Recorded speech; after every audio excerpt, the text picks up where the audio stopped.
Okay, welcome ladies and gentlemen.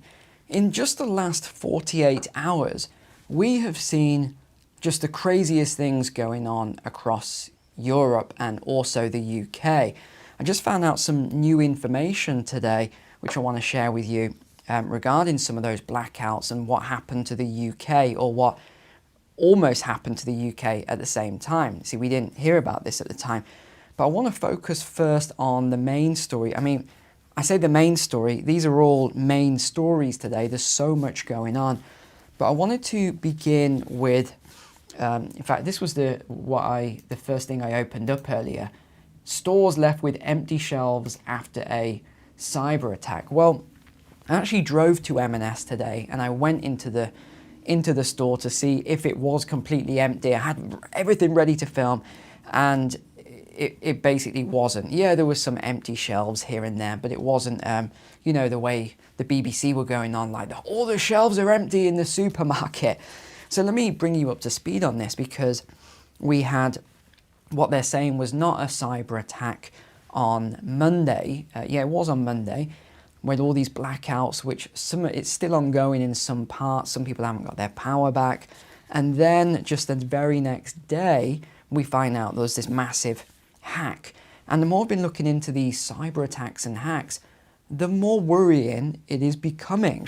I was not aware of all of these hundreds of attacks on banks, all of these customers that had their money taken.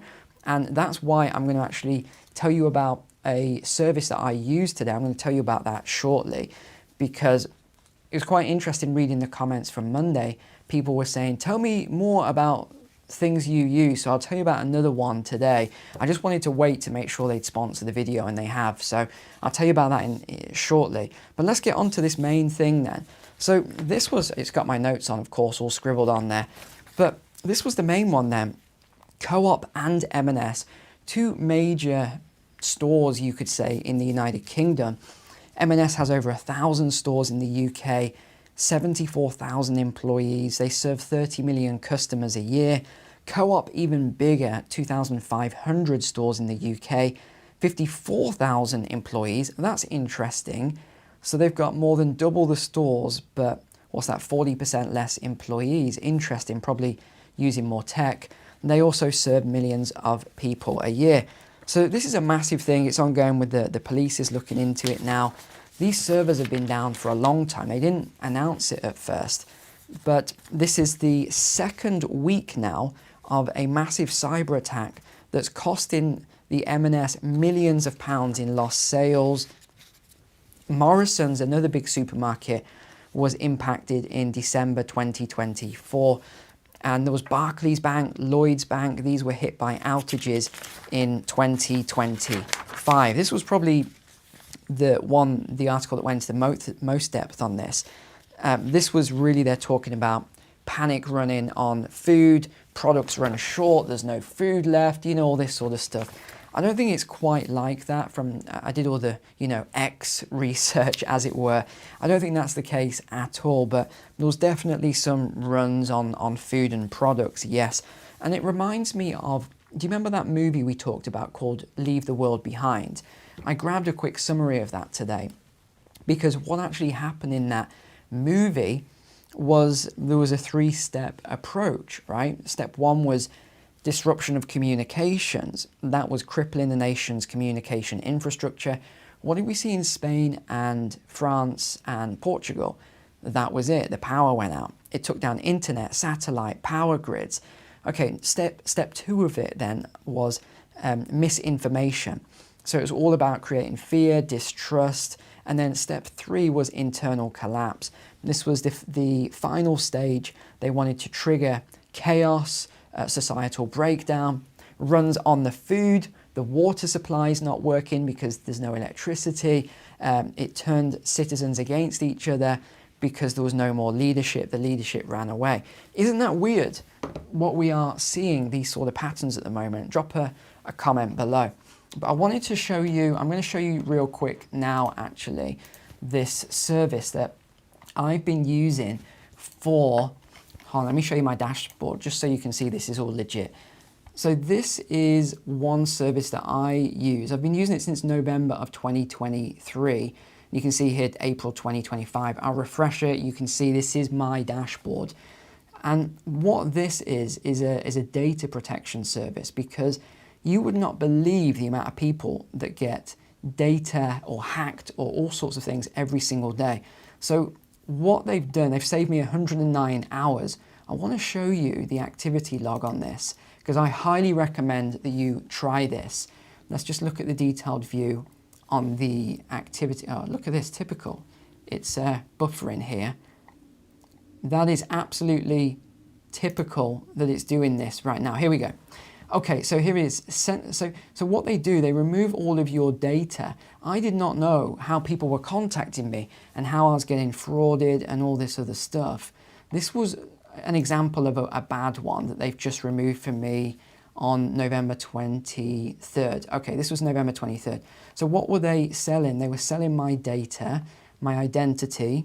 They were spam mail and calls, data leaks, targeted advertising, and it affected my credit rating, which I didn't even know that it was doing that, which was so weird because I always had a perfect credit score. It dropped a little bit and I couldn't figure out why. And then I figured out it was one of these, and there was loads of them, but you can see how many they removed for me. This was another one, November. This was identity theft. They were selling my identity, spam mail and calls, data leaks, targeted advertising. There was so much of this. And look, there's 53 records. This was another one, Crosswalk Technologies. They were doing identity theft, spam mail, data leaks, targeted advertising. It affected my credit rating. And they were selling my medical data, which thank you to the National Health Service of the UK for that. Another one here was a high one they got removed for me. Stalking, look at that, stalking, credit rating. So I just want to tell you about this really quick because I know people always appreciate when I share the services that I use. So if you want to, where is this? If you want to use this service, there is a link in the description. And this is probably what I'd recommend because they're going to give you 60% off for this. This is the one that I use, but use whichever one you want. It takes about a year, actually, I would say, for you to get most of all of this taken down. You can see where I started here. Some of it was really quick, but some of it takes a bit longer. So just a quick one there. I could show you all of these articles, but I think you all know this stuff for yourself. I don't really need to share all of this with you. But let's get back onto the rest of the stories, but you can find the link in the description below for that. I highly recommend it. I use it. It's saved me so much hassle with all of this stuff. So let's continue on with this then. So the retailer said that they have pockets of limited availability in some shops. After more than a week of disruption to its IT systems, the company has decided to take some of our systems temporarily offline. They've also had to pause the delivery of Ocado. This is another grocery chain that they own. It's wiped off 600 million off the stock market value in just the last week. And here's another one. Their contactless payments in store were not working. So that's why. Do you remember the Spain and Portugal video stuff that I was telling you about? Massive lines for ATMs, and these were just the ones that were working. All the rest weren't because there was no power, they couldn't get cash, and the stores said cash only. You see, you've got to think about this stuff. That was just a very short blackout, as it were. But you probably remember back to when you were younger, sometimes there were blackouts for longer. I know when I was a kid, there were blackouts all the time for whatever reason. You kind of got used to it. But what happens if we get these longer blackouts? You see, this is the question here. By the way, subscribe to the channel if you haven't already. But yeah, what do we do when we get these longer blackouts? Have you sort of thought about this? I'm obviously prepared for all of these sort of stuff anyway. I need to be with internet and electricity and heating and everything else. But I know it's harder if you live in an apartment or something like that. But this has been going on for a long time.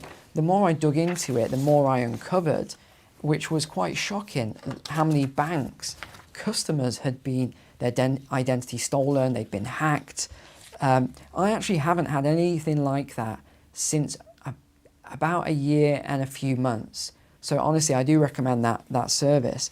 Okay, the hack caused M&S to halt sales for 5 days, has been linked to a hacking group. They're working with CrowdStrike. CrowdStrike, weren't they the ones responsible for all the systems going down in the first place?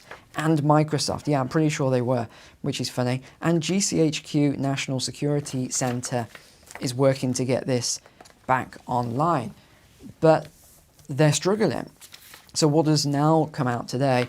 This came out in the Telegraph. It says the public should hoard cash in case of blackouts. The Treasury has been told.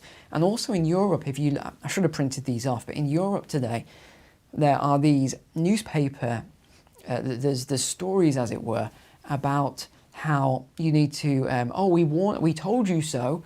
We warned you to store up 3 days worth of food and water, and we told you about all these supplies. You know, you were warned. It's like, interesting. Were we warned or were we pre-warned?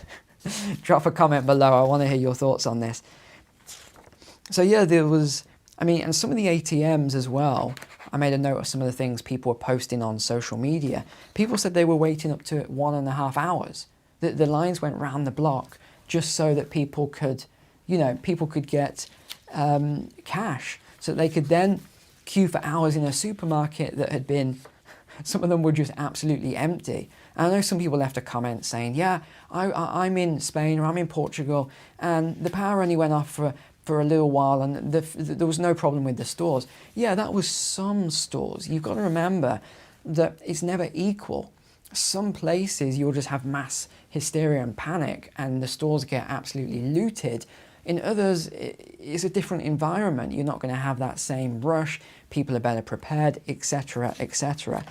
But MPs today then have warned, they've done this big warning, it's been published everywhere, that the government should consider the value of physical cash in emergency preparedness due to future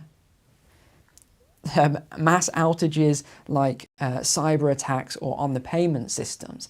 Again, this is exactly what we keep talking about and coming back to. I still think we're going to see this massive cyber attack on the financial system at some point. Oh, we need to launch this new central bank digital currency. Really? Okay. The committee cited the risks of a technological failure in a major retail bank as a result of different state actors, and they give examples of all these other ones. Cash is no longer king, apparently. They want to phase it out by around about 2030. Good luck with that. I think you're going to have massive uproar if you try and get rid of cash with the older generations. What else have we got here? There were problems with Barclays in January. I did not know about this. Barclays Bank in January, people could not withdraw or make any payments for 3 full days. And not just 3 days, 3 working days. So people couldn't even do, I don't know if that was over a weekend, but imagine that, potentially 5 days, you can't make a payment. Some of you, it might not affect you too much. That would be bad for me. Believe me, I would need that. I have a lot of projects going on. So that would just cripple me if I couldn't make a payment for 5 days. What else? The committee found there'd been at least 158 banking IT outages between Jan 23 and February of this year. 158. 803 hours of technological outages, equivalent to 33 days. This was across 9 major banks and building societies. That's how many had been hit by this.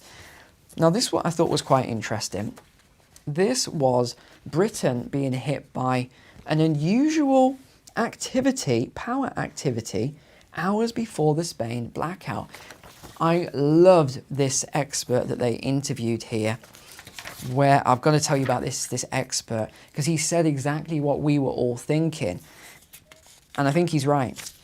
Okay, so what happened then? Britain's electricity grid is investigating unexplained power plant failures that hit the UK system just before Spain and Portugal were plunged into blackouts.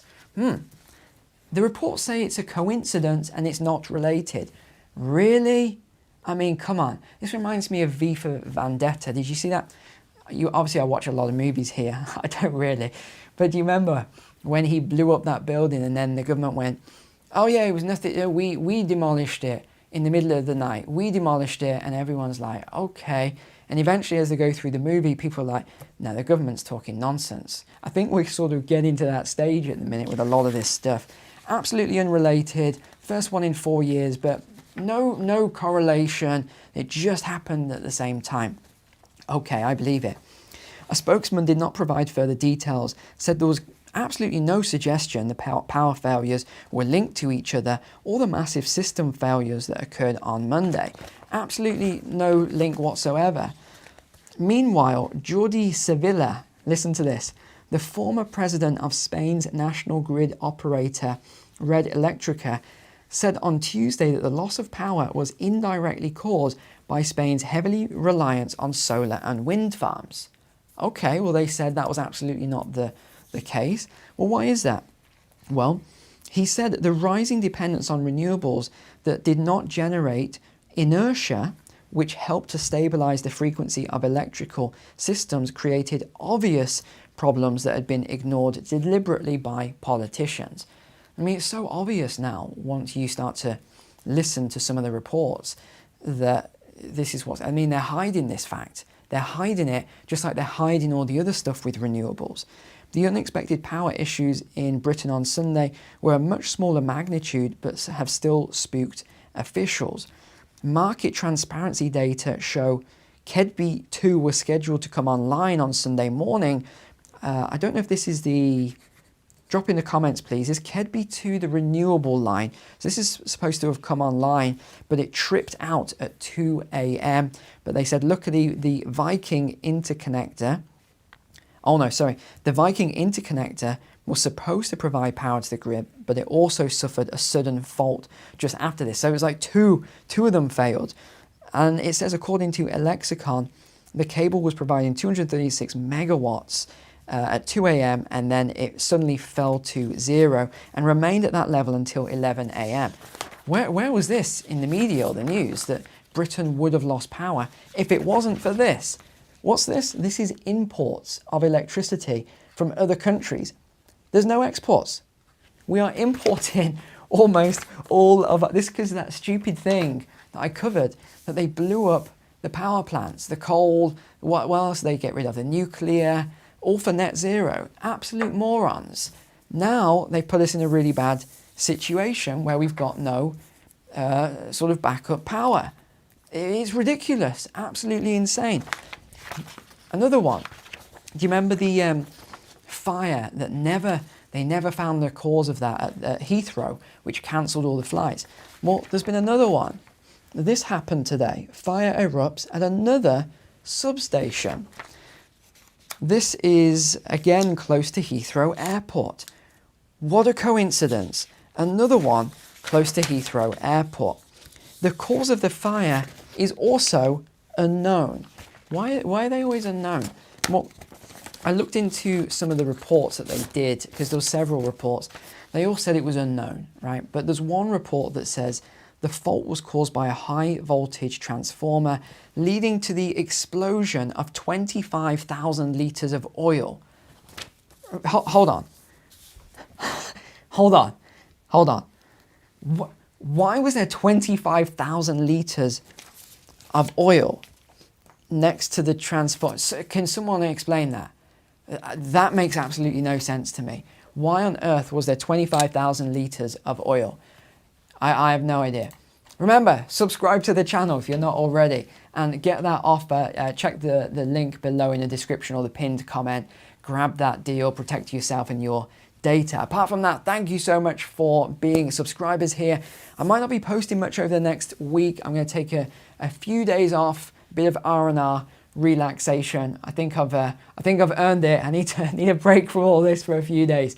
Thanks so much. Take care. God bless you guys. God bless your families. I'll see you on the next one.